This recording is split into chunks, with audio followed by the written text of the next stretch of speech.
मामुपेत्य पुनर्जन्म दुःखालयमशाश्वतम् नाप्नुवन्ति महात्मानः संसिद्धिं परमां गतः। बंधुगण, भगवत प्राप्तिर फल कौन? जो माने भगवत प्राप्ति करती से माने जन्म मृत्युर चक्ररु मुक्त होई भगवानंकर दिव्य लोकरे स्थान पाई थांती। सेमानंको पुणी एई संसार रे जन्म नेबाको पड़े नाही, जहाकी दुख भोगर एक स्थान अटे। आमे जन्म हेबार कष्टप्रद प्रक्रिया भोग करिथाउ एवं असहाय भावे कांदी थाउ। गोटे छोट शिशु भाव में आमर अनेक आवश्यकता रही थाए, जहाकू प्रकाश करि न पारि आमे कांदी थाउ। किशोर अवस्था आमे निजर शारीरिक कामना को नहीं संघर्ष रे मानसिक अशांति भोग करिथाउ।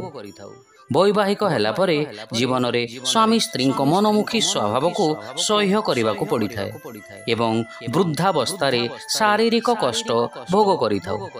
एहीपरि भाव रे सारा जीवन आमे शारीरिक और मानसिक कष्ट सहित अन्यर व्यवहार एवं परिवेश जनित क्लेश को भोग करिथाउ एवं शेष रे आमे मृत्युर कष्ट अनुभव करिथाउ।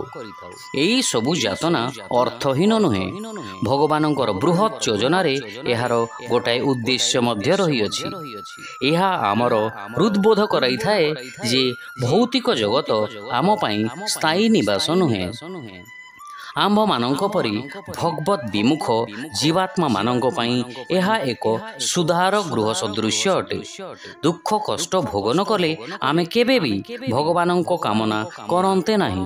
उदाहरणतः जदि आमे अग्नि को स्पर्श करिबा तेबे दुईटी जिनिस हबो, हाथ पड़ी जिवो एवं आमे जंत्रणा अनुभव करिबा। हाथ पड़ी जिबा खराब कथा, किंतु जंत्रणा अनुभव करिबा आम पई लाभदायक अटे। आमे जदि जंत्रणा अनुभव न करिबा ताहेले आमे हाथ को निया ठारू दूरेई नेई न थांते एवं ता द्वारा आमर बहुत क्षति होई थांता। तेणु जंत्रणाती एक सूचना जे केउठी भूल रही जाइछि एवं ताकू सुधारिबा आवश्यक। ठीक सेही परी माइक जगत रे अनुभव करुथिबा दुख कष्ट माध्यम रे भगवान हमकु सतर्क कराई थांती जे आमर चेतना दोषयुक्त अटे। सांसारिक चेतनारू आमे भगवत चेतना युक्त हेबा निमंते अग्रसर हेबा आवश्यक।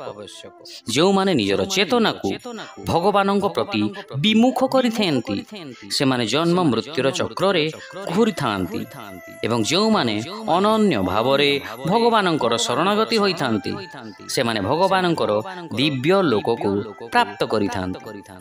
शिक्षा मते प्राप्त करिबा परे महापुरुष माने एई नश्वर एवं दुखमय संसार रे पुनर्बार जन्म ग्रहण करंती नहीं, कारण से माने सर्वोच्च परिपूर्णता हासिल करि सारिछंती। Having attained me, the great souls are not more subject to rebirth in this world, which is transient and full of misery, because they have attained the highest perfection. Hare Krishna.